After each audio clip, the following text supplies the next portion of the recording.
रहे हैं वाहिगुरु सेवा यूपी। उत्तर प्रदेश के जनपद लखीमपुर खीरी के मैगलगंज क्षेत्र में समाजवादी पार्टी के प्रदेश सचिव सरदार कुलदीप सिंह कुल्लर पहुंचे और किसानों के साथ विशेष तौर पर मीटिंग की गई। देखते हैं इस रिपोर्ट में।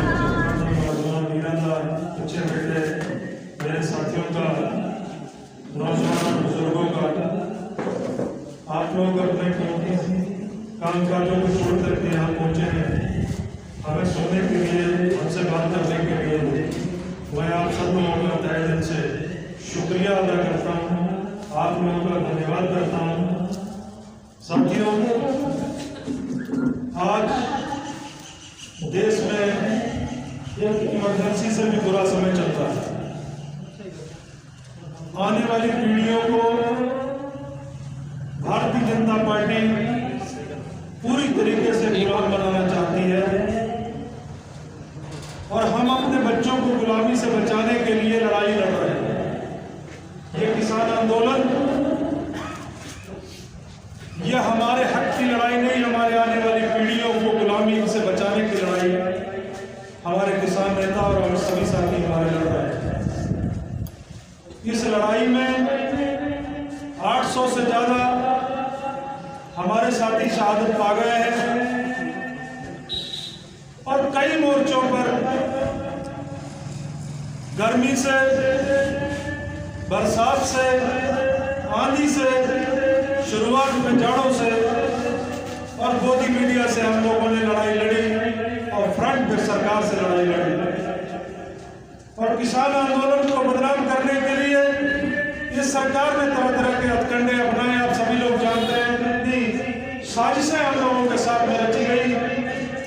पहले सिखों का आंदोलन बता करके खालिस्तानी आतंकवादी बताया। जब दूसरे समाज के लोग जुड़े तो विशेष समाज के लोगों का आंदोलन बताया। जब ये आंदोलन पूरे देश में फैल गया तो उसको तरह तरह के अपने अपने तरीके से बदनाम करने का काम भारतीय जनता पार्टी ने किया। साथियों, हमें इसकी तह तक जाना पड़ेगा। इसके पीछे सरकार की मंशा क्या है? ये चंद लोग, ये पूंजीपति लोग पूरे देश का अनाज इकट्ठा करके हमारी भूख से सौदा करना चाहते हैं। जो किसान अनाज पैदा करता है उसे वो अनाज खाने के लिए भी सरकार से अनुमति लेनी पड़ेगी। जो चीज किसान पैदा करता है वो किसान इस्तेमाल नहीं कर सकता, इसके लिए हमें सरकार से अनुमति लेनी पड़ेगी और हमसे खरीद करना पड़ेगा।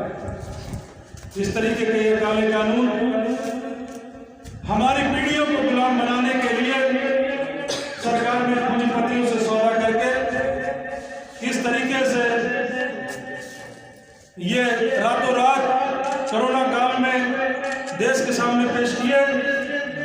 जहां कोरोना काल में सारे संसाधन, सब कुछ फेल हो चुका था, केवल और केवल एग्रीकल्चर हमारा था जो जीडीपी को बचा करके जिसने रखा हुआ था, जो देश को चला रही है जीडीपी, उसमें बहुत बड़ा योगदान हमारे एग्रीकल्चर का था।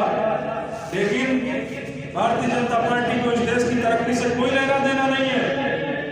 उनके गोद में बैठे हुए जब तक पुत्र अडानी और अंबानी, उनका कैसे वो वर्ल्ड में नंबर 1 पे कैसे पहुंचे, इस बात की चिंता नरेंद्र मोदी और उनके सहयोगियों को है।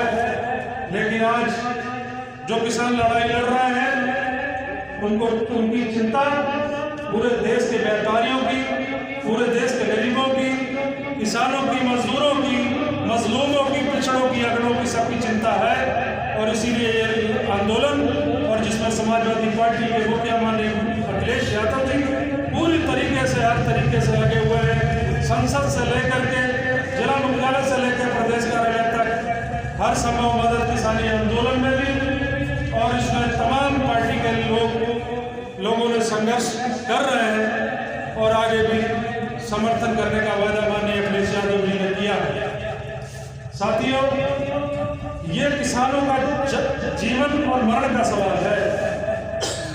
अगर हम आंदोलन हार गए तो हमारी कई पीढ़ियां इनकी गुलामी करेंगी, हमारी जमीनें चली जाएंगी, क्योंकि खेती इतना घाटे का सौदा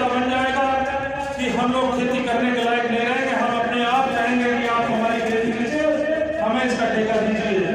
और उसके बाद में आप अच्छी तरह जानते हैं कि वो जब एक बार खेती चली गई पूंजीपतियों के हाथ में, तो हम दोबारा खेती अपनी वापस नहीं ले सकते।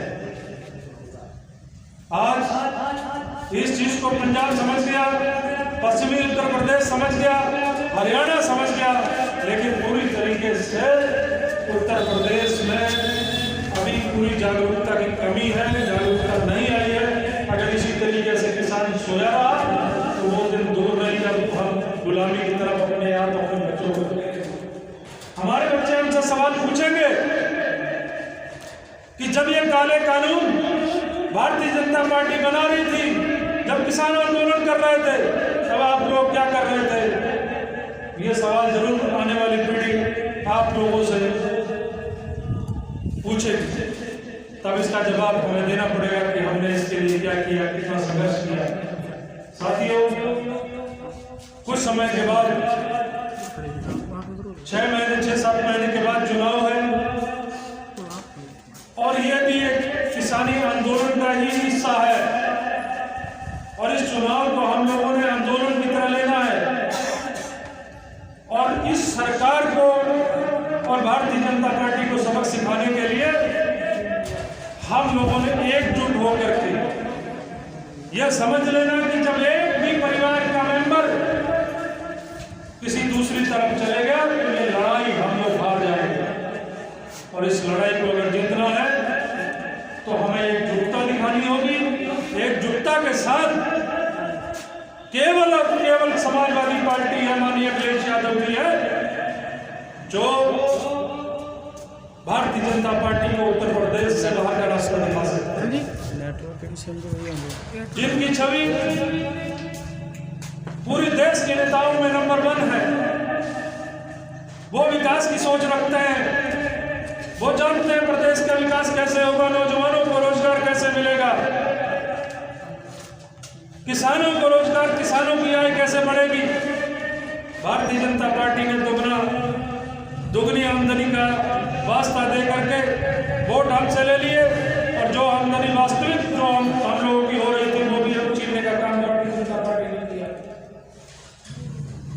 मैं आप जी सारे फिर बेनती करूंगा, और कुछ समय बाद इलेक्शन है, उस इलेक्शन की रूपरेखा वास्ते आज शुरुआती तौर पर 10 को जिले की जिम्मेदारी श्री अखिलेश यादव जी वालों दी गई है कि अपने समाज को एकमुठ करके अगर ऐसी लड़ाई लड़ांगे जिस तरीके पंजाब, हरियाणा, उत्तर प्रदेश की बहुत बड़ी गिनती में गाजीपुर में लड़ रहा है, लेकिन दूसरा मोर्चा आने वाले 6 महीने के बाद जो सब तो बड़ा मोर्चा जो साढ़े बूथों से लगना है, उस मोर्चे के अपने बुजुर्ग नौजवान, अपनी बीबियां, अपनी माइयां पूरी ताकत आप झोंक दईए और झोंके विखा दिए। अखिलेश यादव जी, ਤੁਹਾਡੀ सरकार बनाने में सब तो बड़ा योगदान अगर किसी का है तो सिखा का।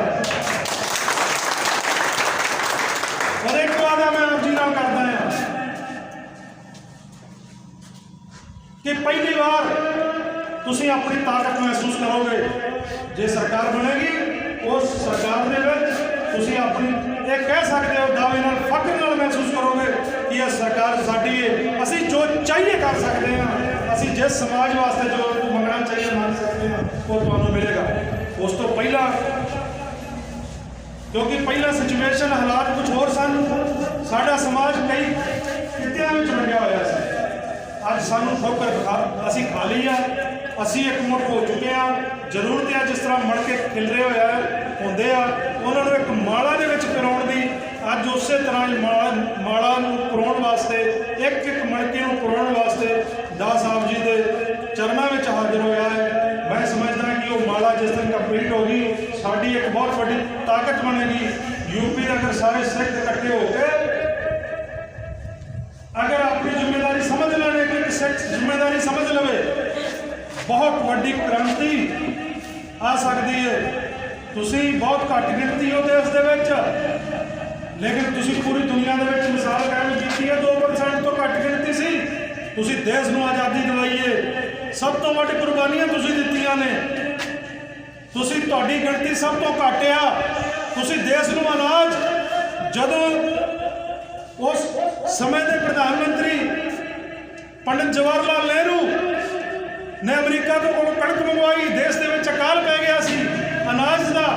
उस वक्त पंजाब के मुख्यमंत्री ने चिट्ठी लिखी कि जिस तरीके से पंजाब ने पूरे देश को आज़ादी दिलाने का काम किया है, सबसे ज़्यादा कुर्बानी देने का काम किया है, आप उत्तर प्रदेश और अन्य प्रदेशों में सिख समाज के लोगों को भेजो और देश को आत्मनिर्भर बनाने के लिए वो अनाज पैदा करेंगे। मैं समझता हूँ कि इस मुसीबत से, इस परेशानी से अगर देश को कोई बचा सकता है तो वो केवल सिख समाज है।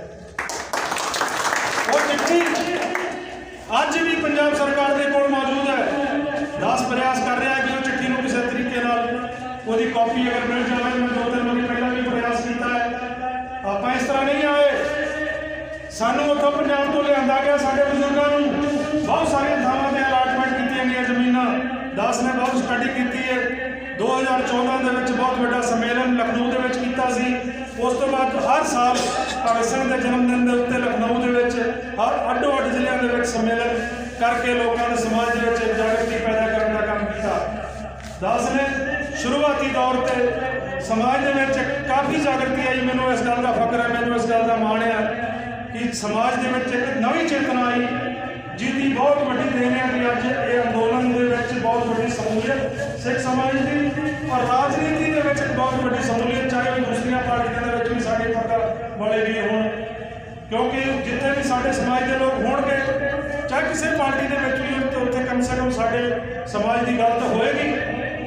लेकिन अज अगर सही मायने अगर किसी पार्टी की सिख समाज वास्ते, किसानों वास्ते, दलितों वास्ते, अल्पसंख्यकों वास्ते अगर सोचा तो सिर्फ और सिर्फ समाजवादी पार्टी और मुखिया श्री अखिलेश यादव जी की सोच साढ़े वास्ते सही हो सकती है।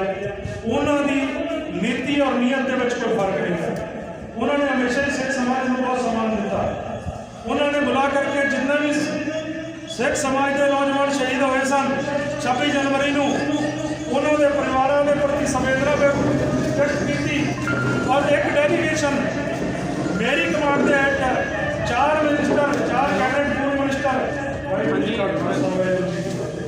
4 कैबिनेट मिनिस्टर और 4 MLA, 2 वर्तमान MLA, 2 पूर्व MLA उन्होंने भेज करके उस परिवारों के नाल रूबरू हुए और बिलासपुर जो साडा नौजवान 26 तरीक को गोली नाल शहीद हो गया सी, ਉਹਦੇ ਭੋਗ ਦੇ ਵਿੱਚ ਵੀ नेता पोजिशन राम गोविंद चौधरी जी को भेजा गया। और भी बहुत सारे लीडर असी तो है ही सां ते उन्होंने